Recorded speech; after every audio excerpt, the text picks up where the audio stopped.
Hey guys, it's Blockchain Brad, and today I'm very honored to speak with two gentlemen to represent a very exciting company called Phantasma. To explain this, we have the CEO. His name is Sergio Flores. Thank you very much, Sergio, for being on the channel today. And also you can see Hello. he's supporting Neo with his very cool hoodie. But also we have Alex Paiso. So thank you very much, Alex, for being on the channel also. Hi, what's up, guys?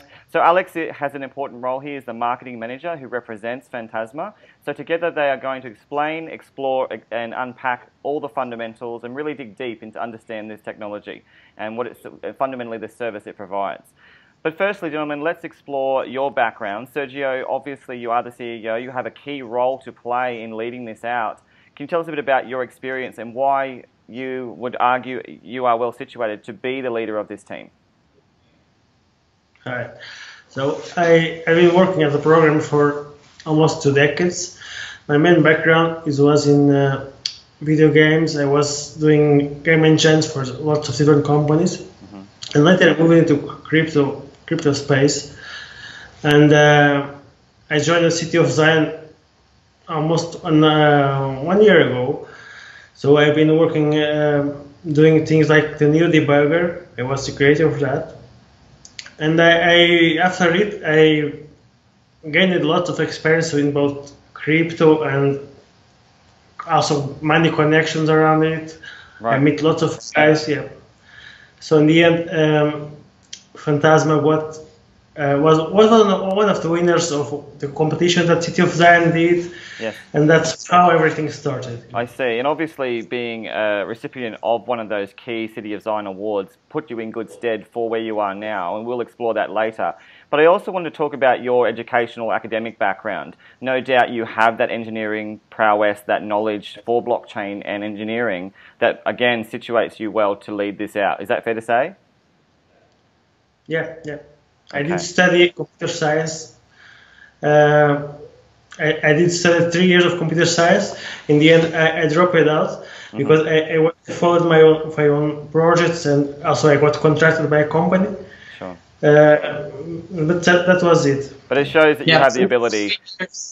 It was 3 years of one of the best computer science colleges here in Portugal. I just don't exactly like how they force students to work with people. Like Right. you have to work with in groups of 9 persons, and you do all the work, and those people don't do nothing. I hated that, so I dropped it out. I see. And also, you know, we know many geniuses around the world who do the same thing. They've dropped out once it wasn't for them, and clearly that wasn't for you. It doesn't mean you haven't got a place in this space. So Alex, let's talk about you now. What was your experience before you arrived at Phantasma? Well, I have a background in management and mainly in management, but my passion is marketing. My studies were both a bachelor's degree in management and the master's in marketing. I've been working with several companies up until now as marketing consultant and all of that. And Sergio brought me in to lead the business side of the Phantasma platform, I see. both in terms of the ICO and then the development of the platform itself. Fantastic. Obviously, Sergio, you do take the business side seriously. It's not just about the tech. It's about the community. It's about building this out for the long term.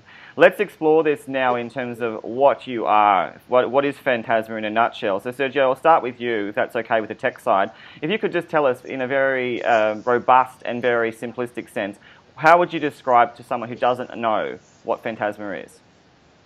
Yeah, the most short way to describe it is a platform for distribution of content, and it has components like storage, smart contracts. That is the most shortest way to describe it. I see. So you're catering for content, catering for storage, catering for a multitude of different services related to, I understand, management of data as well. Alex, can you explore this a bit further? How would you explain it, again, being a community consultant for the team? So basically what we want to do, what we are developing here is a way for users to completely own and control their own content. And that intakes all forms of content, whether it's video, data, messages, email, all of that. Nowadays, what they do is they use third-party platforms to do that. And you might think you own the content, but in fact, the people who own the content are the companies who are providing you with those services. With Phantasma, it's completely the opposite. So the ones that are totally in control of the content are the people who are using the platform and uploading the content. Us, the team, the Phantasma team, we don't control what content you are putting, how you're putting it, how you're monetizing it, and all of that. Okay, Well, thank you for explaining that. Let's explore the problem now. And Sergio, you would know about a recent publication from England. I understand there was one released with regard to Cambridge Analytica data. It was quite a serious issue, and what Alex is saying relates perfectly to you being a solution to that. But let's explore this problem. What is the fundamental issue with centralized data, and why are you a solution for it? If you have centralized platform, the creators of that platform, in theory, they have access to everything that you put there, and not only that, they can control it. If they want, they can delete it. They can censor it. So that's the thing that you can do. If you have a decentralized platform, the users are going to put the content, and they are going to control the content. Right. Because nobody in control of everything. Well, thank you for making that clear. Sorry, I just want to ask Sergio one more thing. Sergio, you said that it was they, but I want to unpack that further and really get real about who they is. Who are they, and are these companies that are doing this right now? Right now, it's practically every company in the internet. You have Facebook, Gmail, YouTube, Steam. You can basically take any company and describe it, because a company that allows users to upload content or sell things on their platform, they are going to have control. And that's where Phantasma is going to change a bit the model. I see. So for the person, for the everyday user, how does it help them, Alex, in terms of rights of access? Well, when you're entering into a platform, for example, like Facebook or any Google application, you're reading the terms of service, and usually in the terms of service, in little letters, you always have that they ultimately have control over the data, and most people don't know about these things. For example, with Facebook, Mark Zuckerberg was in the Capitol, was submitted to a bunch of days of questioning and all of that because of that case of Cambridge Analytica. And consumers are now becoming aware that these companies, they are providing a free service, but it's not free because they are the product. The consumer is the product. Right. And what we're doing here with Phantasma is providing with consumers a solution that is actually free to use. I see. So essentially, it's almost ironic. We're utilizing a service right now, literally using YouTube, and we know that has a degree of centralization. You're going to remove that element essentially from your own design, from your own plan, and no doubt people would appreciate that, and we're going to explore why that is in terms of incentivization later. But if we could pull it back now to explore the platform itself. Now we can see you have a cool hoodie there, Sergio. So it is Neo. Let's find out why, in terms of what's your initial plan and why Neo? Yeah, basically, since I said before, I worked in the Neo space already for quite a while. And so we decided to use Neo as our platform for a couple of reasons. First, Neo does not have yet a good solution for storage. So we're going to fill that gap. Also, because of my connections, it would not make sense, for example, if I'm going to do the process in Ethereum, because I'm known for a Neo guy, so that's why we go with Neo. And of course, how to say, we have other developers, like for example Bruno, that is also from City of Zion. Right. And so yeah, most of our experience is on Neo side. Yeah. I see. And obviously, I did want to ask you this with regard to the architecture itself. There are fundamental tech reasons why, no doubt, you did choose Neo as well. Do you happen to know any reasons specifically, if you can do the comparison to other platforms? Is it just solely the links, these social links with COZ, or are there actual tech reasons for it? No, actually, Neo, at least for now, Neo is way faster than Ethereum in terms of transactions per second, for example. And also in terms of the technology used for creating the smart contracts, I prefer Neo because I can use C# instead of using a specific language like in case of Ethereum that you have to use Solidity. That's how we actually have a big number of points that you can say why I choose Neo. It was not a hard decision to do. You just say it's going to be Neo. It's of course needs to be Neo for this. Right. Well, thank you for your answer. If we could now explore beyond this in your plan. So, Alex, no doubt, or Sergio, I'm not really sure who will be able to answer this, but clearly you want to utilize Neo initially, but you are going to be your own blockchain. So, Alex, could you tell us exactly what that means when we say for the Phantasma blockchain, and what is the plan as you evolve? So I'm going to talk a bit about this in terms of for your community, and then Sergio is going to go into the technical part. That'd be great. So we're going to start by running on top of Neo, and then after we create the mainnet and we have the blockchain, the Phantasma blockchain running, we're going to move on to our own blockchain.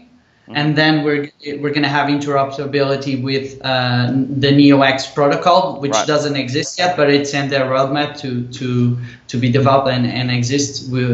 It's going to allow us for us to do that. Absolutely. So let's talk about NeoX as well, Sergio, because it is that interoperable cross-chain protocol.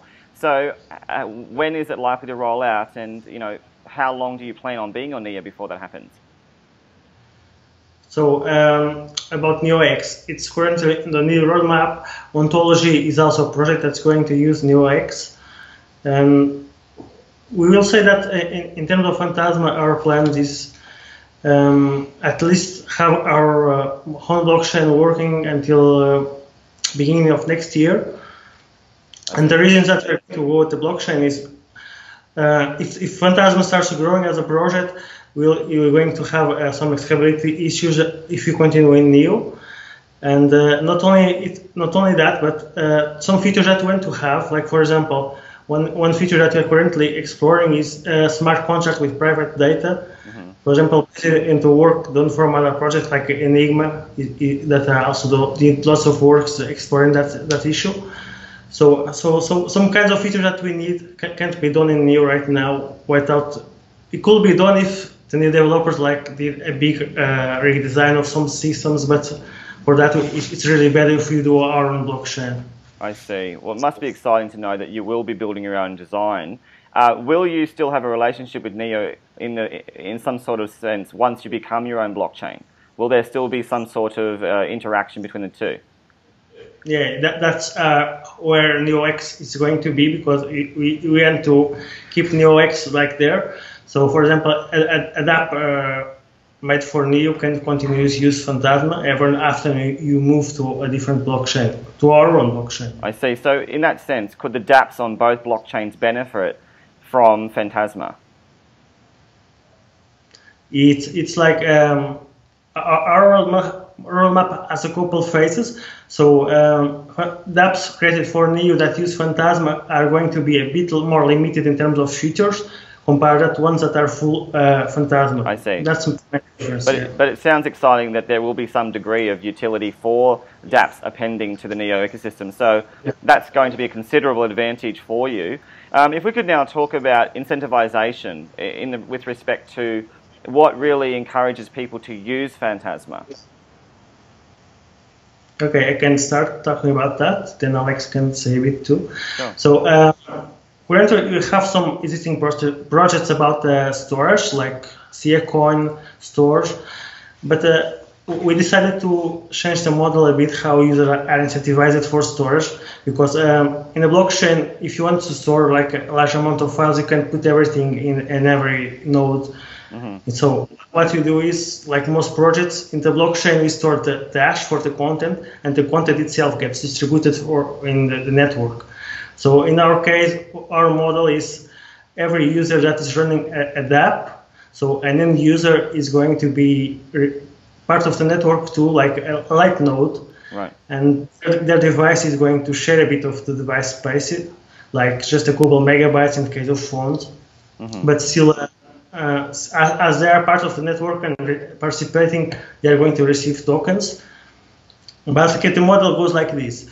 As users spend tokens in the dApps, a percentage of this goes to the developers of the dApps, and a small percentage goes redistributed back to the network, like to a pool. That is then goes back to everyone that's part of the storage nodes. That's the most. Yeah. So essentially, it's designed to be a transactional value. It is a utility by design. So Alex, can you tell us a bit more about how this ecosystem, as you call it, really does work, with the fuel being the token of utility, and really how it really builds out the whole functionality? Okay, so there are plenty of people that have asked us already, why should you use a Phantasma dApps over, for example, regular email, regular video streaming platforms? Right. All of these platforms, they are already there and for free. In our case, every action, every transaction or activation of the smart contract within the network has a sole token cost. But what we are allowing is that if the people are participating in the network and providing us with their space, they can basically use the application for free because they will receive enough tokens to use the application for free. I see. So indirectly, it is a free service. Indirectly. Yeah. Indirectly, yeah.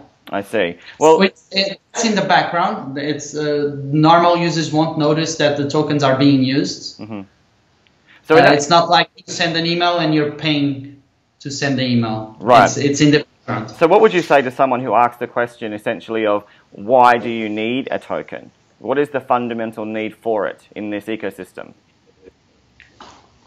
Because if we want to have developers in the platform, developers will probably want to have a source of revenue. The token can provide that, and also everything. For having the platform running, in this case, you will be needing lots of nodes to support. As the needs for storage grow, we need more disk space, so we need more developers and more end users. So in the end, the token is what glues everything together. Like it's a form of incentive to be both a developer, receive your tokens, or be an end user and use the service for free. And I can say advanced end users could probably take their own tokens that they receive from the applications and sell an exchange or send to other users for friends that want to start. Because, for example, if a user install an email application, and they first need to wait a bit, like for synchronizing with the network, so they receive some tokens to start. And if a user sends lots of emails, the emails are going to be waiting in line until it gets more tokens, so there is a bit of delay. So if users want to bypass this, they can get tokens from somewhere else. Yeah. Right. Well, obviously it is important, and you mentioned two key benefactors, and they are the developers and the users. So clearly, this token really affords for this reward system for the developer we haven't yet seen in this ecosystem or previous ecosystems in the past. So really, like you said, with quitting uni, it's the same thing for those who want to be inspired in a different way to really get the benefits of developing really great tech. This is one technology that will allow that to happen, and it really inspires people to use it. If we can now talk about some of your core components, gentlemen, as well, with regard to your protocol, you do happen to use a very unique consensus known as proof of retrievability as well. But if we explore this in detail, you have key aspects. You have blockchain smart contracts, you have your SDK, your relay nodes, and your storage element. So if we could just really, in a nutshell, again, unpack these and why these 5 components function as a really essential sort of layered system or tiered system to really make this whole and excellent. Yeah, the first, the main reason for having this clear separation of components is because as a team you want to first have a working product just with the first phase that is going to be just a smart contract, and then, for example, we developed the relay nodes, and this unlocks more features in Phantasma. And then later we developed the storage heap and unlock more features. So our roadmap is going to be start with a small SDK for any developer, and you're going to unlock more and more features until you have the full system. That it's going to give more guarantees to everyone in the platform, since you can have, for example, the email does not require so many features, so that's why it's our first product. That we are going to make it, and it's going to be fully open source, so anyone can learn how to create their own Phantasma application based from that. And later on, as we unlock more features, for every feature that we're going to unlock, we have one special product planned for that feature. Right. So for everyone to then learn how to use that new feature, because that's very important. I see. Well, you mentioned it's open source. So Alex, can you explain to us, just in terms of code, how accessible is this open source information, and can people go and access it now even, or are there demos and prototypes for us to experience? Okay, so the SDK is not released yet. We are still we're building the protocol. It's almost finished. Right. And we're providing with the first product, the email, as an MVP. And afterwards, we were discussing this and with another influencer. Sure, that's no problem. This morning, we're probably thinking about a 2 to 3 month phase until we have the SDKs ready for developers to start developing for Phantasma. Right. But until then, we're developing the community and gathering a lot of developers, so that we, at the stage that we'll release that, we'll already have people developing for the platform. Right. Well, that makes sense, because you're obviously trying to really kickstart that process. But can we talk about the MVP for a moment? I understand that at DevCon, at the Neo DevCon, you did release some demonstrations with your demo and prototype. So how is the MVP, and when is that going to be accessible? At the Neo DevCon, we didn't release it. We just showed a little bit what it would look like. Okay. It was a mock-up. But actually, in the Neo DevCon, what we have was a proof of concept, and it was online on our website. Yeah. Oh yes. So you're talking about the web app or the new that we're going to release? It's because we have a proof of concept that was an online web app that was like similar to Gmail.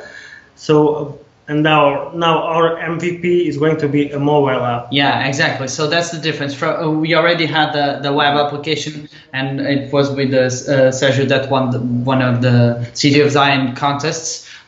He had fifth place with that, and now the MVP is going to be different. It's going to be a mobile, and that will probably we can't say to you when we're going to show it, but it's going to be a surprise, and it's going to be soon. Well, we like that it's soon, and we like it as a surprise, because we do like surprises, especially with Neo. So let's now explore one of the tough questions, and that's with regard to use case and applicability. If we could talk about how you can possibly be used this year, let's say, even when you roll out and you have your alpha and beta and you have your mainnet, how can people actually use this in industries right now in even centralized contexts? Okay, so since the first application that we're releasing will be the email, I could be talking about video and all of the other stuff that's been planned in the roadmap, but let me give you just an example. Right. So, for example, with our system right now, if you're using an autoresponder, for example, to send emails to a bunch of people, to an email list, with Phantasma and with the Phantasma mail, what you'll be able to do is, instead of paying a subscription for the amount of people that you have in your list or that you want to send tokens to, you're only paying to open the to create a smart contract and put the content inside what we would call a box, and then you give access to the wallet to that box, and it doesn't matter how many people have access to that box. Okay. So it's completely revolutionizing the autoresponder industry, because you don't need to pay per amount of emails that you're sending. From now on, So that's one really good example. Sergio, what's another one in terms of actual use case you can think of? Because the reason why I asked for one more is that what you're doing as a really holistic system is very complex, and it's something that is very ambitious, and there's many different facets to it. So there surely must be more use cases than just the box itself.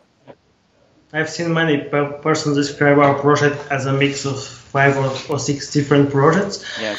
But, actually, that was our main idea, because right now there are lots of projects that focus on just one thing, and sometimes if you want to use a piece of this or piece of that, you have to glue everything with duct tape, and it's a bit not very useful for developers and for end users. For example, you sometimes need 3 types of tokens just to use something, and that's not very good.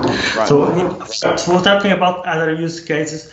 We have, for example, if you want to create markets for data, you can use that with Phantasma, especially because we are going to have everything is encrypted, so you can sell data without leaking the data until somebody buys it. That's one possible use case. We actually got contacted already by a couple of developers from different teams. They were interested in Phantasma. They talked about possible ideas. For example, one wants to do a chat program, that decentralized chat program. Other bring us the idea of financial dApp, like for example, for connecting with exchanges. Basically, anything that can be done with the data, especially if you want the data to be private until somebody pays tokens for us to access it. That's the kind of stuff that can be done with Phantasma. I see. And also with regard to partnerships, surely you are discussing, you know, the prospects of facilities or projects that are focused on encryption as well, because that's one of the big problems with data itself, is it's not being properly encrypted as it's being transferred. So are you also considering the different projects that do that specifically, or are you planning on doing that yourself? Right now, we have an internal R&D team that is working. The great thing about crypto is practically everything is open source, and not only from the white papers, but the real code, so we can actually study codes from other teams and improve on their work. Sure. And that's what we're doing, yeah. I see. Well, congratulations. I wanted to just harp back to your winning of the 5th place in the City of Zion competition, because that really did put you in a good position to be where you are now. But let's explore now perhaps this idea of being a back-end agnostic design, because clearly you do have that capability. And let's explore a little bit more of the framework that you've designed, and that's known as the Phantasma platform, or more specifically your published subscribed data dissemination model, which has the boxes as you mentioned, but it also has other aspects with regard to users, messages, gates and tokens. So let's explore that. It was a tough question, but if we start with being back-end agnostic and move across into this very complex dissemination model. Yeah, being back-end agnostic in this case mostly means that while you can use the Phantasma components like from storage, you can also use smart contracts to connect to other systems. For example, in case of BlueZelle, that is the one that we are going to focus first. Right. BlueZelle is a great platform that you can connect from a smart contract to an external database running on BlueZelle blockchain. So for example, with BlueZelle, you can write the data in Ethereum and read that data back in EU. That not yet for now, because I'm actually helping BlueZelle also do that part of connection with NEO. And in the future, for example, that the same could be done with Phantasma. So we'll create a smart contract that connects to BlueZelle, and then somebody can write data in Ethereum, read that data back on Phantasma, or the opposite. That's the kind of third-party interaction that we talk about in the white paper. Right, and that's really interesting you say that, because you do have one of your all-star advisors who happens to be working for BlueZelle, so that would explain the relevance of the partnership there. But Alex, if we could talk now about, again, moving back to that dissemination model, we talked about the boxes being imperative to that, but there's also those others of the gates, the tokens, and the messages themselves. Why is this model itself important? So, for example, the gates allow us to provide the content creators and the people who are uploading content and data into the boxes with complete control. So, for example, if they want to distribute the content for free, they can determine the box with the gate as a free access. Right. If they want to have a pay once model, they can do it. They can also do membership-like and subscription-like access to the box. And this allows for content creators and content uploaders to completely control how they monetize their contents. And Yeah. And I can also give a more technical explanation about the box and gate concept. That in the case of Neo, while Neo smart contracts are quite powerful, to deploy a Neo smart contract is a bit expensive. Like currently, Sergio, I'm really glad you mentioned that, because so few people really are genuinely honest about the expense. It is an expensive contract in comparison to Ethereum. Yeah, it is. Right now, it costs around maybe $20,000 to put a new contract. Actually, many persons say this is an advantage because it removes a lot of those scams that are frequent in Ethereum blockchain, and I agree with that. It works as a filter. Of course, it also is a bit bad because not everyone has the funds to do that. So in our case, the gates and the boxes concept was something that I created because we wanted to have a way that anyone could create an app for Neo without having to deploy a contract. So if they go through Phantasma SDK, they can actually, those boxes and gates are going to be in our Phantasma smart contract. So it works like a way to avoid people to have to put the funds to deploy their own smart contract. I see. That's really interesting because you're giving the access via a literal gate or even a metaphorical one by design for simply those who can't afford that high cost of the Neo smart contract, despite the fact that it could be designed solely to really remove the element of risk for Neo itself, with, as we've seen with Ethereum play out, with a huge number of, let's just say, controversial applications that have appended to the system. So I really appreciate your effort to do that for the person who doesn't have that access and those funds. If we could now explore a little bit more of your VM. Now, it's not easy to do a VM. There are very few that actually have done one. That's your virtual machine.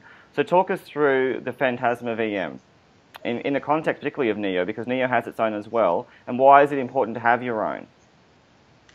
The importance is we did not have the VM.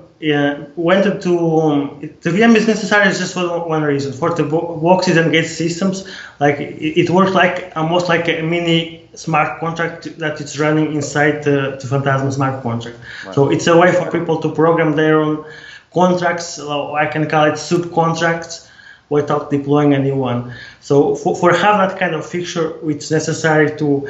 You can approach it in two ways. You can have a limited amount of rules that is already pre-programmed into the contract, and then people just select from there what's better for them.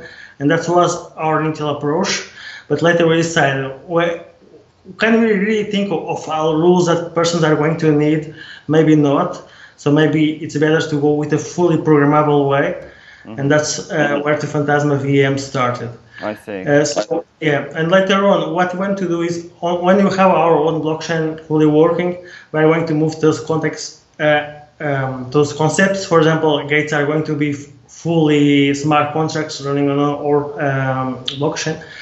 So we're going to provide a way for users to move from one to another very seamlessly, without sharing their own code. Like I see. Yeah, that's and so clearly having your own VM also, given that Neo does have one, it's going to make it even more seamless and certainly give you a really good position to attract interest from the outside in with enterprise, with clients. So I want to talk to you, Alex, about that. With regard to partnerships, what can you tell us about the interest from the outside, whether it be a centralized business, whether that be one that wants to become a decentralized facility in some way? What's the feedback been, and how excited are you for these responses? So the feedback has been pretty good so far, and one of the main things that we'll focus on for at least the next year, which is one of the main focus points while the mainnet is being developed and deployed, is to build exactly those partnerships, because that's one of the things that is going to be the core pillar of are going to be the core pillars of the Phantasma platform, is to be able to have companies and people using the platform and taking advantage of all of these features. I see. So clearly you are excited about the fact that you're able to maintain this plan in the roadmap, because right now, it's from what I'm reading and from what I'm hearing, you're right on target. Is that fair to say? Yeah. Currently, we are eating all of the targets that we have planned. It's everything going very smoothly. Right. Well, that's great. So if you could explain perhaps the core advantage, the one core advantage of using Phantasma, because Sergio, as you mentioned, it is a very, very complex and very robust design, to say the least, as an architecture. So what's the one core advantage of using that as opposed to specialist blockchains that break it down into one facet, perhaps, of this very complex diamond that is Phantasma? Yeah, I think I've talked with a lot many persons from outside the crypto world, like guys from startups, and when we discuss cryptocurrencies and dApps, the main question is how are we going to bring normal users into this, because we can say, well, go to the exchanges and buy some tokens to this application. Right. And it's a big problem. So in our case, we want to have a platform where the tokens are actually going something in the background. So if users don't want to know, they not need to touch tokens or see tokens, and developers can stop worrying about that. So they just can focus on making the application. Right. Well, thank you for your answer. Alex, what about you? If you could tell me one core advantage above all other startups in this industry, or in this field particularly of data management, what would it be that sets Phantasma apart? Well, I would say that Sergio was talking about developers and that part. I would focus more on the end user part. So I would say that the main advantage of the Phantasma platform is total user control. So the user has total control over the data Sure. that they distributing and consuming. Sure, I appreciate that, but obviously there are some startups that are very specific, that are still enfranchised that automaticity and remove the middleman and allow that autonomous control from the user. So there's got to be more than that as well. Surely, given that you are a more robust design than those particular ones, that must be an advantage in itself, because it's a one-stop shop for many different things. Do you see that as an advantage? Of course, yes, that's a big advantage. Yeah. Because we're going to be talking about that a little bit later with the criticisms, because some would argue that complexity is still unfolding, and that's the whole point of Phantasma doing these AMAs, is to really unpack and explore why perhaps having a complex design could be better than having a very specialized one. So let's now talk about some of the real issues of NEO of late. There certainly has been media published about it, so I want to just get direct with you, Sergio, with regard to fault tolerance. And what exactly is the problems, and how do you overcome them with Phantasma? Right now, the NEO network has been have some problems with network in last months. Sometimes the network slows a bit or even stops completely. Sure. This happens mostly because NEO is still in development and there are some bugs that needs to be fixed.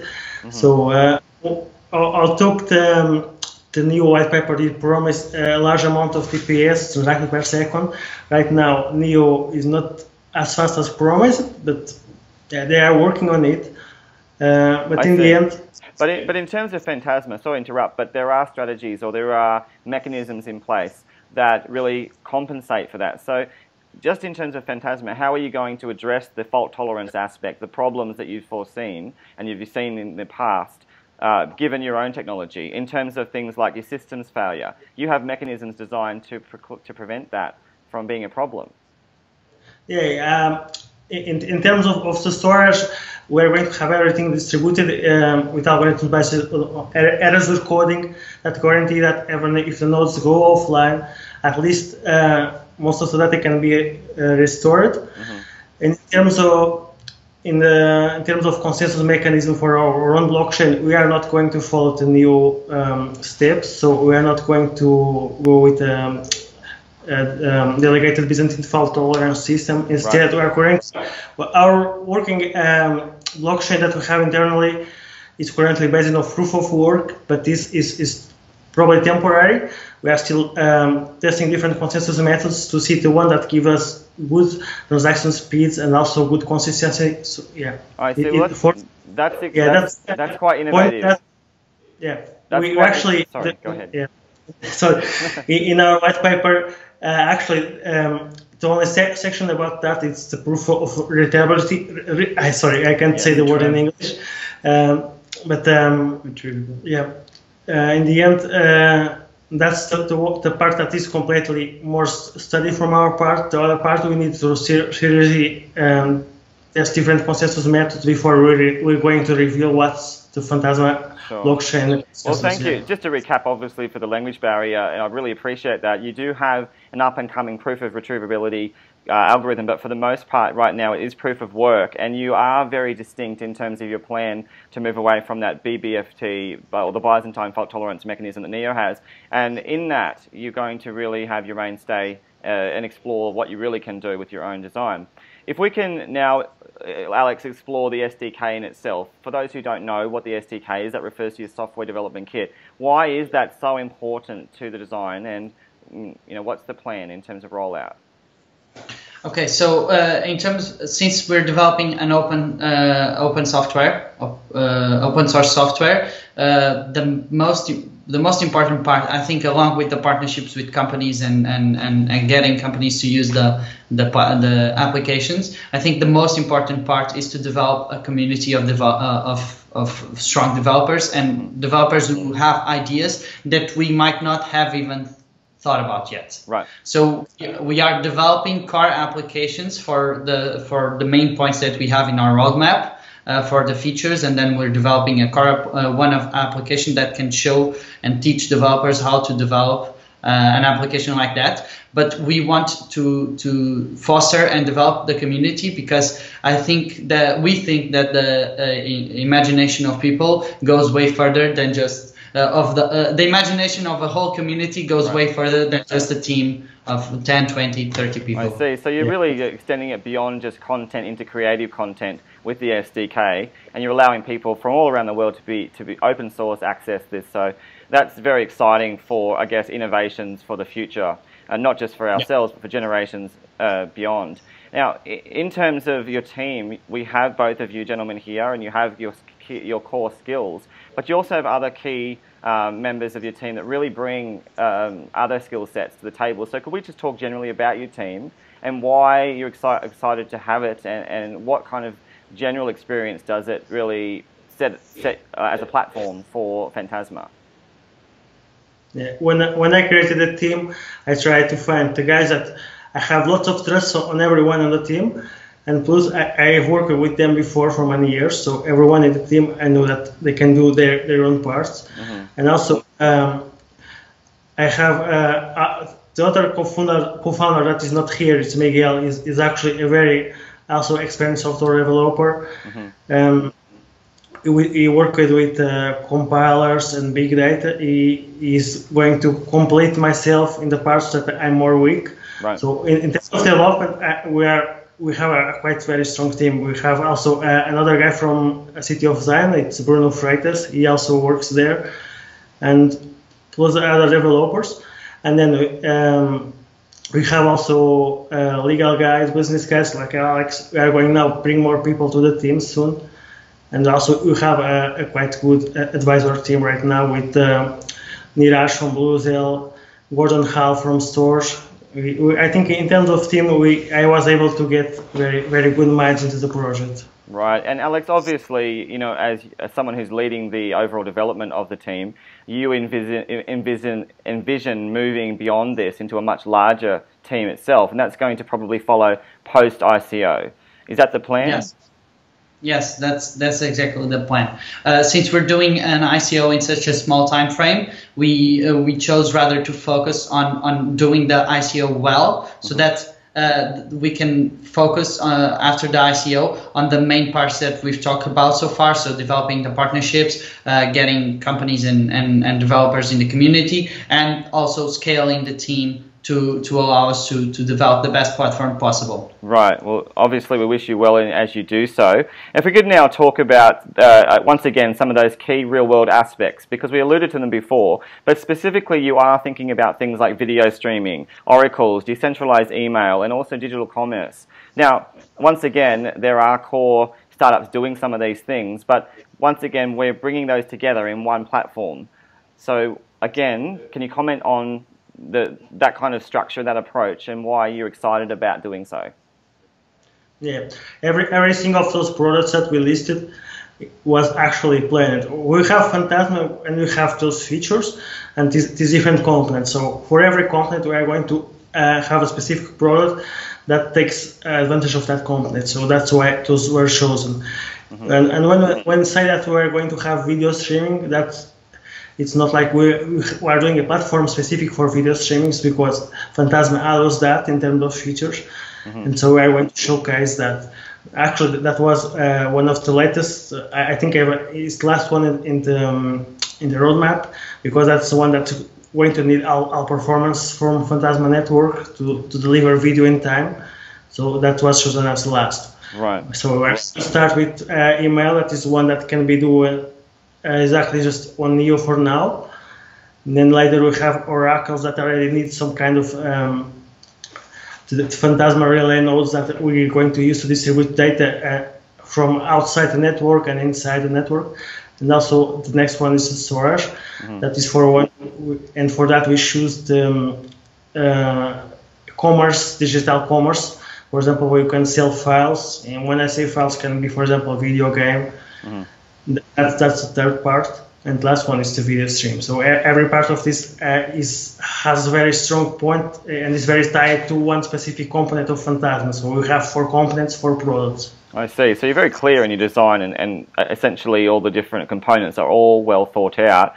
Now, Alex, let's talk about another thing that's been very well thought out, and that is the token structure, the tokenomics, and also your distribution models. Let's get real with the money side of it, Alex, and tell us a bit about your hard caps, the dates. Where are we at in terms of the continuum of the token sale as well? Okay, so the hard cap for the total token sale is 10 million USD. And we're going to use a rate that's going to be the same for the public sale and for the pre-sale. So up until now, we've received most of the pre-sale, the private sale contributions, and we're closing it. I keep getting too many messages of people asking to get the pre-sale, of course. But yes, we're closing the pre-sale, and we're going to apply the same rate. Exchange rate between Ethereum and the Sol tokens, and then in the public sale the Neo and Sol tokens, so that no one is worse off. We've seen too many cases of projects where the private investors invested early on, and then the price of Neo shot up, and then they were completely worse off for having invested early in the ICO. Also, in terms of the private sale, our aim is to have 70% of the total token sale hard cap. But like I said, since this is a fluctuating rate, it's going to be decided very close to the public sale. That's when we'll be able to announce the total USD value of the public sale. I see. So just once again to recap on the hard cap, you are moving into that next phase beyond the pre-sale. Is that correct? Right now into the main sale, and you're not really changing anything to make it more equitable for people to access. No. Okay, so that's quite unique, and that's going to change the game in terms of seeing what we've traditionally seen in the past, which is risks of things like pump and dump. You're trying to literally inject a much more egalitarian approach to access, so people don't necessarily have to feel like they've missed out. So let's now talk about some other facts with regard to your overall supply. You have 100 million in total supply, and you're only selling a portion of that, approximately 65 million, is that right? Yes, okay. Exactly. And of that, a third is for the bonus tokens. Yes. We had a smaller amount of bonus tokens for the pre-sale, but since one of the main things that we were missing, we missed out, was that we were accounting for the fluctuating rate of Ethereum for the pre-sale, but we didn't account that for the bonus. Right. So what we had to do is we didn't change the USD hard cap at all. We just changed the token price, and then inside the 65 million Sol tokens, we changed the structure of it, and now we have a third for bonuses, and then 2/3 for both private and public sale. And most people keep asking us that those bonuses, the bonuses who are undistributed, will be burned. Right. So they won't come into the market. I see. And obviously, just wanted to ask you with regard to your lockups. You have a vesting period for, I'd imagine, your team. and there's specific protections in place for even the investor or for the one who's supporting your utility to ensure that people can't simply from your team go and access the exchange and release their allocations. Of course, for our team, we have a total vesting period of 3.5 years, because that's our main goal, is to develop this platform to the best platform possible. Right. And since like all we talked so far, and like you might have probably understood, this is a very complex platform, and it's going to require a lot of effort and development. So that's exactly why we put the vesting period of 3.5 years for the team, and then for the advisors it's a bit smaller. But also for the pre-sale, we've also taken into account and put the vesting period of with a cliff period of 1 month and then 3 months of vesting period, because we want to control the dumps in the market, and well, we can only have so much control over the people we are selling our tokens to. Right. But so what we did is that the base tokens will be unlocked for private investors, but the bonuses will be vested over that period of time. I see, and you know, it's commendable actually that you've done such a long one for your team, because that clearly shows, led by Sergio, that you really do want your team around for the long term, and you're giving them the reason to stay by having that vesting period. So well done to do that, because I have seen the very opposite from much less successful projects where they've literally exited very quickly.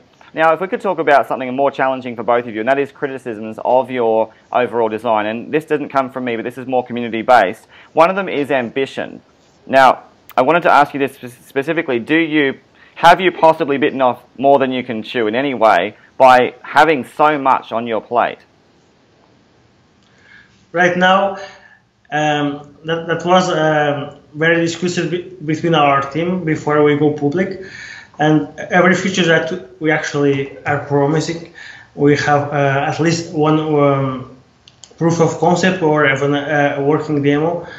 Of course, we did not make most of those public, and we got criticism for that, because some people got to our GitHub and say this GitHub is mostly empty. Right. Actually, we have around 10, 12 projects there, but they are set to private. Okay, so I just want to clarify that again, so everyone understands. You do have a number of projects, more than 10, arguably a dozen, that are existent on that GitHub, but not all of it's accessible via the public. Yeah, exactly, that's it. Is that still the case? Right now, I think the only project that is public is our MVP. That's a mobile application. No, there are two left, because we are doing two MVPs. One is mobile, and you have a second guy doing a web app. Right. That is the concept is the same. They are going to be compatible with each other, and those two are public. But Sergio, I wanted to ask you, why are you privatizing them? Why are you closing the doors to this information at the moment? Is it because you are trying to make sure that people don't copy you? For some people ask it the same. But in this case, it's mostly because it's not about people stealing our code. It's mostly because since the code is still in very early development phase, we don't want to see it public, because, for example, it's not ready. There are a lot of changes to it. So to what is there, it's going to be very different in a few weeks or a few months. So it's not really good for the public yet. I see. Well, thank you for that transparency. Now, with regard, Alex, to the hard cap itself, you mentioned the number of 10 million. So I wanted to ask you this in the context of traditional hype we've seen for those kind of numbers. Are you concerned at all this could be a project that is hyped solely for that tokenomic value? Well, we believe that one of the main parts of this project being so successful is that we are being realistic with the values that we are presenting. We've seen many projects that have developed only one of the parts that we are including in our platform with much higher market values, of course. Right. And in our case, we've tried to be as realistic as possible, and that might be one of the big factors influencing the hype around this project and how it's being. And of course, there's also a big factor that is right now practically every member of our team is Portuguese and in Portugal, and the cost of living and working in Portugal is like 10 times less that of USA. So our cap is actually taking that into account. So we can expand our team to twice or triple size, and it's still realistic. Yeah. Right. We're taking into account both things. So since we also want, right now it's mostly a Portuguese team, but we also want to internationalize, of course, and we're going to be developing a community, growing a community of international developers. So we have to take into account those two parts that Sergio talked about. And that's why we've presented those values. Absolutely. Well, gentlemen, thank you very much for your transparency. They weren't easy questions, I appreciate. Now, Sergio and Alex, if you could just tell us, both of you, your final statement, what you'd like to say, perhaps to the community with regard to community engagement or how they can access information about Phantasma. What would you like to say, Sergio, to all the people who've been following and trying to unpack and understand Phantasma as a project? One thing that we as a team try to do is to be active in the community. For example, myself, I actually spend at least 1 hour or so per day in the Telegram asking answering questions and speaking with potential developers. So one thing I want to ask is anyone that is thinking of doing an app and they are still uncertain what platform they're going to use, they can go to our Telegram and discuss it with me, because I'm very interested in having feedback from lots of developers. Sure. And what about you, Alex? If you wanted to say something to the, excuse me, the community, you are already quite engaged, I understand, in it. Yeah. So one of the main things that we try to do, as you might have seen, when Phantasma blew out into the open and we started getting all of this attention, opposite to what other people would usually think, was that the first 2 days me and Sergio were answering to everything and everyone. Right. So in that sense, you can still, of course, most of the questions were about the private sale, but you can always communicate with us, and you can send us a private message, and we'll answer you as shortly as possible. If we have 100 PMs to see in Telegram, it's going to take a while, but we'll answer to you. But yes, try and be engaged with the community on Telegram. With our bot, with our famous bot, we still have many surprises prepared for the community, and yes, pay attention to the things we are announcing there, both in the group and the announcement channel. But yes, I would invite everyone of your audience to come and check out Phantasma in our Telegram. Well, gentlemen, thank you so much, Alex. I really do appreciate your responses today, and obviously Sergio, with your technical skills and being the leader of this team, I appreciate your time. I know you are very busy, but it's exciting to hear that you are focused on content for the user. You're trying to decentralize content access in a multitude of ways, in a very robust sense, and doing things quite simply that I have not read in such detail, having read that white paper at very early hours of the morning. So gentlemen, thank you very much for your time, and we will look forward to seeing your progress of your main sale, and more importantly, we'd like to see you become a successful business that unfolds and provides people with access they've never yet seen, and affords them opportunities that are exciting for not just now, but for generations ahead. Thank you very much, Phantasma, and look forward to speaking with you soon. Thank you.